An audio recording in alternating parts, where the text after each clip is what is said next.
हड खाने में एक पागल खाना। मेरा बचपन था। हमारे एक रिश्तेदार की दूसरी शादी शेखों के एक ऐसे खानदान में हुई जिनका हड्डियों का कारोबार था। शहर से बाहर काफी हटकर उनका गोदाम था। गोदाम क्या था, एक बड़ी सी चारदीवारी जिसके अंदर अच्छे बुरे जानवरों की हड्डियों के पहाड़ खड़े रहते थे। तमाम शहर के कुत्ते, चीलें, गिद्ध, कौवे यहाँ जमा होते, खूब शोर और मौज उड़ाते। आस-पास बदबू का ये आलम कि उधर नाक ही नहीं धरी जाती थी। 2-4 हफ्ते धूप खाकर जब ये हड्डियां अलाइशन से निजात हासिल करके कदरे सूख जाती, तो फिर उन्हें गड्ढों पे लाद कर रेलवे स्टेशन लाया जाता। यहाँ से उन्हें मालगाड़ी में डालकर किसी दूसरे शहर रवाना कर दिया जाता। सुना करते कि इनको पीस फटक छान कर चीनी के बर्तन बनाए जाते हैं। कलाइयों की चूड़ियाँ, बटन, कंघियाँ, अद्वियात और न जाने क्या क्या अल्लम गल्लम तैयार होता होगा। हड्डियों का गोदाम चूंकि शहर से बाहर था और इसके इर्द गिर्द सब्जियों फलों के खेत और बागात थे, जो कि हम ऐसे नदीदे निकम्मे लड़कों बालों की जरूरत थे। हम लड़कों की छापा मार पार्टियां अक्सर उधर यलगार करती रहती थीं। मुझे उन्होंने मजबूरन और जरूरतन अपना सुर्खेल बना रखा था कि कभी खेतों बागों में पकड़े जाने पे हड्डियों वालों का रिश्तेदार होने की वजह से हमारी गोशमाली नहीं होती थी, या फिर हम दौड़ भाग कर गोदाम में पनाह ले लिया करते थे। इस तरह यहाँ आने जाने से हमारे दिमागों से इधर की दिमाग फाड़ देने वाली सड़ान का एहसास भी जाता रहा था। हम ताफुन सड़ी हड्डियों के बीच यूं घुमा करते जैसे किसी बागीचे में चहल कदम कर रहे हों। ये मुख्तलिफ नौं की होती, बैल, मज्जों, गायों, गधों, घोड़ों के पूरे पूरे ढांचे, जिनके अंदर खूंखार गिद्ध और कुत्ते कतूरे घुसे होते। बूचड़ों, कसाबों की दुकानों से इकट्ठे किए हुए हड, ठेकेदार मुसल्लियों, चूड़ों से हासिल किए हुए मुर्दार जनावरों की कलबूत, गली मोहल्लों में फेंके हुए हड्डियों के टुकड़े। बज़ाहिर ये काम कारोबार बड़ा घटिया और चंगड़ों चमारों के करने का है, मगर खालिसतन कारोबारी अंदाज फिक्र के लोगों में जितनी शरह मुनाफित की अहमियत होती है, इतनी शायद इज्जत मंदी और घटियापने की नहीं होती। यूं भी कहा जा सकता है कि कारोबार सिर्फ कारोबार होता है, बढ़िया या घटिया नहीं होता। या फिर यूं कि अच्छा और साफ सुथरा कारोबार तो सब कर लें, घटिया और गंदा कारोबार कौन करेगा। बहरहाल हमारे ये हड्डियों वाले रिश्तेदार कम अज कम हमसे कहीं बेहतर आसूदा हाल थे। यहीं इस हड खाने में मैं अक्सर एक फटकार पड़े चेहरे और कमान कमर वाले मदकूक से शख्स को देखा करता। वो झुलसती पिघलती दोपहरों में इस मनहूस हडस्तान में हड्डियों को उलट पलट करता रहता था। अजीब सा खपती पागल बूढ़ा, अपने आप में गुम। वो बड़े ध्यान और मुशाक़ी से एक एक हड्डी का मुआयना करता, फिर वो हड्डी को इसके दर्जे के मुताबिक इर्द गिर्द के मुख्तलिफ अंबारों की जानिब उछाल देता। हाँ, इसके पास एक बोसीदा सी बोरी धरी रहती। खुदा जाने इसमें वो क्या धरता। मैंने इसे कभी कुछ इसमें डालते नहीं देखा था। मैं कई दिनों से इसमें खुदा वास्ते की दिलचस्पी लेने लगा था, जबकि इसकी कोई खास वजह भी मेरे पास नहीं थी। ऐसे हंके बंके फारिग जिंदगी लोग अक्सर ऐसी ही ऊपरी बेढंगी बेगार पे धरे होते हैं। इस नौ के संगी धुन के पक्के मगर मन के सच्चे लोग अक्सर आपको अपने आसपास दिखाई देंगे, और ये इन काम धंधों में जुटे होंगे जिन्हें कोई आम हालात में करना तो कुछ देखना तक पसंद नहीं करता। इन फालतू लोगों से कोई दिलचस्पी नहीं लेता। इनको इंसान समझने के बावजूद कोई इन्हें जानवर से ज्यादा अहमियत नहीं देता। न जाने क्यों मैं इसमें कुछ गैर मामूली मामूली दिलचस्पी लेने लगा।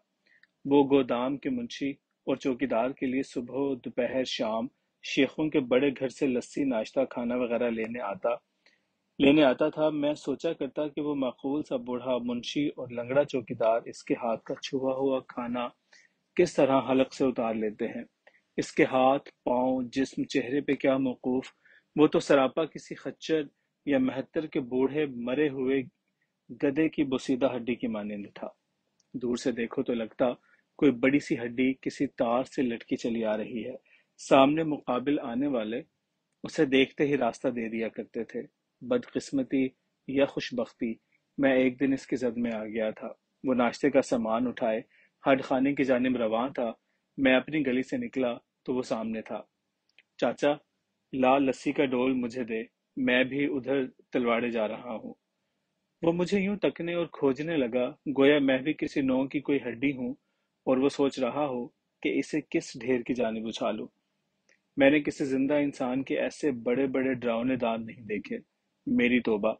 लगता था कि हड्डियों के ढेर चुनते चुनते इसने किसी बड़े से मुर्दा काबली गधे की बतीसी निकाल कर अपने जबड़े में जबरदस्ती फिट कर ली है। उसने दांत कटकटाते हुए कुछ कहे सुने बगैर डोल मेरी जाने बढ़ा दिया। इस पीतल के डोल को मैंने यूं एहतियात से थामा कि जैसे इसमें चाटी की बुलोई हुई लस्सी ना हो, ताजा ताजा हड्डियों की निकली हुई ममियाई हो। मुझे कांपा सा लग गया।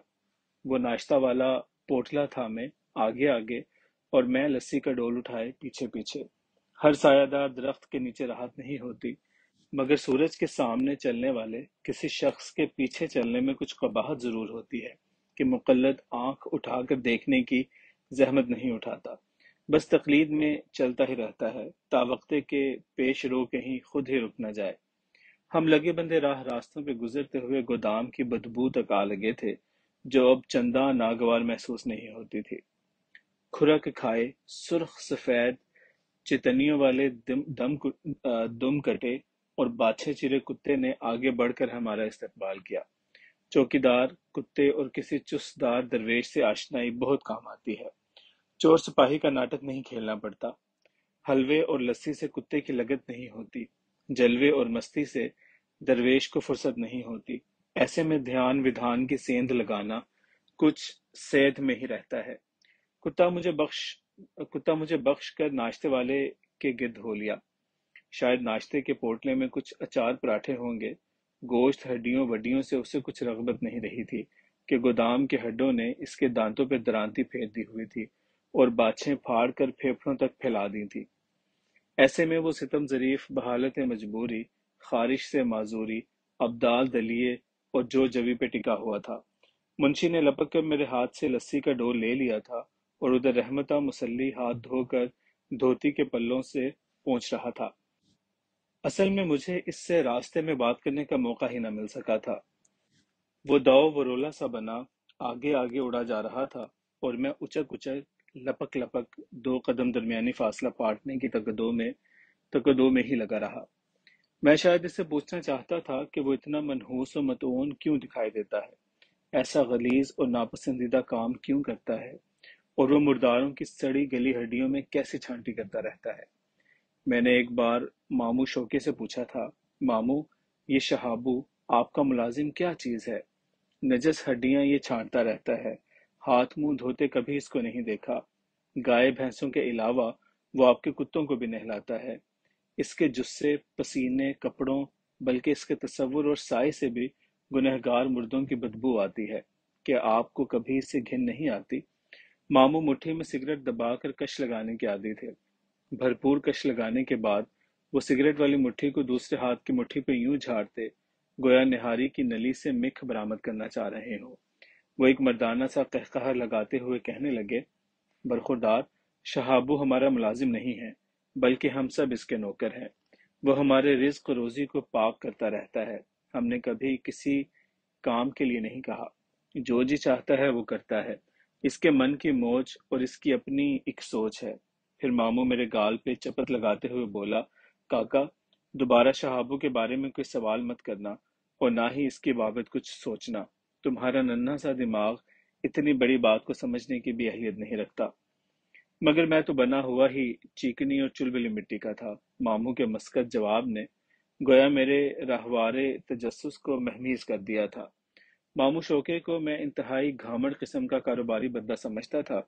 ऐसे कैलकुलेटर किस्म के लोग महज 2 दूनी 22 ही जिंदगी का मकसद समझते हैं।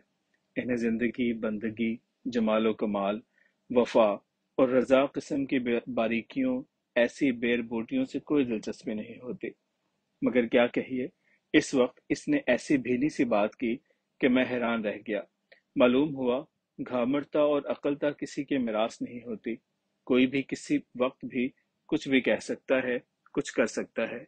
बस ये ऐन वक्त पे आमद और जामद की बात होती है।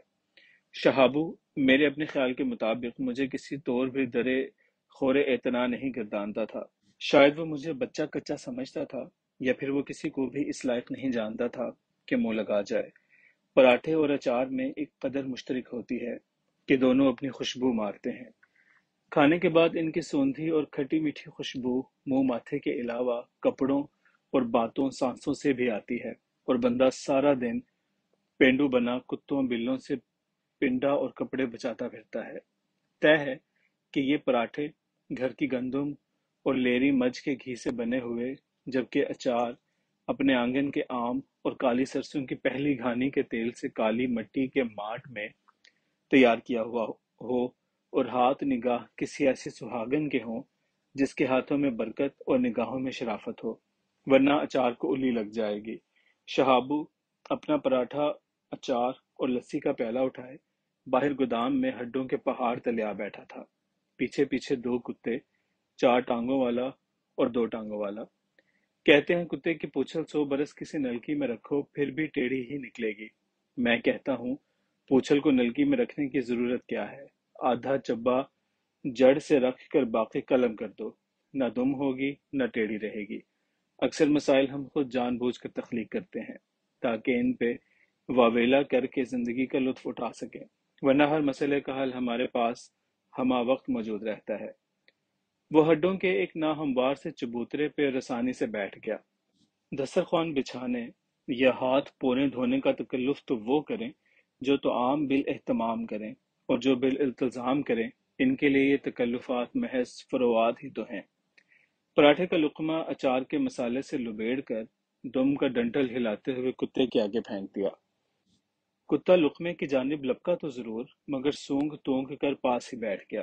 ادھر میں ذرا ہٹ کر کھڑا یہ سب کچھ دیکھ رہا تھا۔ میں نے محسوس کیا کہ کتا بار بار میری جانب دیکھ رہا ہے، جبکہ وہ پیر فرتوت اپنی ازلی بے نیازی میں ہڈی ہڈی ڈوبا ہوا پراٹھے پہ پھانک اور گٹھلیوں سے کچھ لڈو سی کھیل رہا تھا۔ اچانک کتے نے مریل سی بھونکی سے اسے متوجہ کیا۔ اس پہ اس مرد ذبح حال نے بڑی کراہت آمیز استغنا سے دیکھتے ہوئے پراٹھے کا ایک اور تیل میتھرے سے مٹھا ہوا ٹکڑا ادھر اچھال دیا۔ عجب تماشا کہ اس سگے صد آزار نے اچک کر فضا میں ہی لقمہ بڑوچ لیا، جبکہ پہلے کو محض سونگھ کر ہی چھوڑ دیا تھا۔ یہ کچھ چندہ میری بودھی عقل میں نہ آیا۔ میں آنکھیں پٹپٹاتے ہوئے ابھی اسی عقلی جوڑ توڑ میں تھا کہ شہابو نے کسی جانور کے بچے کی پسلی کی ہڈی میری ٹانگوں کی جانب پھینکی۔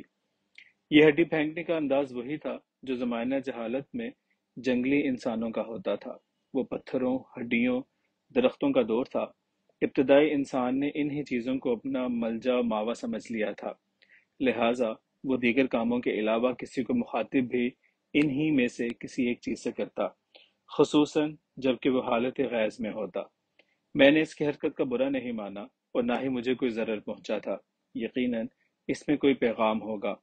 میں ٹوٹ بٹوٹوں کی طرح ہڈی اور کبھی اسے دیکھنے لگا۔ جب اس نے دیکھا کہ میں کچھ سمجھ نہیں پا رہا ہوں تو اس نے اپنے جی مالش کر دینے والے دانتوں کو کچکچاتے ہوئے کہا،